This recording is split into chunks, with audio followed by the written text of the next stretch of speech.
જૂનાગઢ જિલ્લાના કેશોદ તાલુકાના બાલાગામ ઘેડ પંથકમાં વહીવટીતંત્ર દ્વારા ₹7 કરોડના ખર્ચે પ્રી મોન્સૂન કામગીરી કરવામાં આવનાર છે ત્યારે આ કામગીરીનું ખાતમુહૂર્ત કેન્દ્રીય મંત્રી મનસુખ માંડવિયાની અધ્યક્ષતામાં કરવામાં આવ્યું હતું।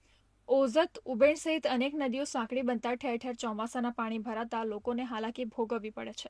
તેવામાં નદી વિસ્તારોમાં અનેક અવરોધ હટાવવા માટે પ્રી મોન્સૂન કામગીરીની શરૂઆત કરવામાં આવશે। આ પ્રસંગે મંત્રી મનસુખ માંડવિયાએ જણાવ્યું હતું કે ઘેડ પંથકની તમામ નદીઓને ઊંડી અને પહોળી કરવા હવે પછી ₹1400 કરોડના ખર્ચે 3 ફેઝમાં કામગીરી હાથ ધરાશે। લોકોની સુખાકારી માટે સરકાર હંમેશા કટિબદ્ધ છે ત્યારે પ્રી મોન્સૂન કામગીરીથી અનેક લોકોને લાભ થશે તેવું પણ કેન્દ્રીય મંત્રીએ ઉમેર્યું હતું। આ પ્રસંગે પોરબંદરના ધારાસભ્ય અર્જુન મોઢવાડિયા, કેશોદના ધારાસભ્ય દેવ માલમ સહિતના મહાનુભાવો તેમજ મોટી સંખ્યામાં નગરજનો ઉપસ્થિત રહ્યા હતા।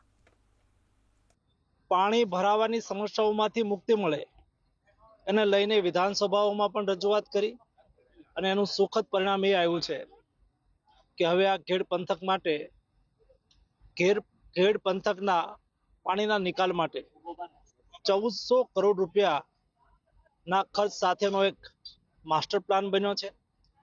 આગામી દિવસોની અંદર આ માસ્ટર પ્લાનનો અમલ થશે, નદીઓ પોળી કરવામાં આવશે, સ્ટ્રક્ચરો પોળા કરવામાં આવશે, સિલ્ટિંગ થઈ ગયેલી નદીઓને ઉકેરવામાં આવશે, વાઇડનિંગ કરવામાં આવશે, જેને લઈને ઘેડની કાયમી સમસ્યાઓનું સમાધાન થશે। આવું ઉત્તમ કાર્ય કરવા બદલ રાજ્યના મુખ્યમંત્રી આદરણીય ભૂપેન્દ્રભાઈને હું અભિનંદન પાઠવું છું।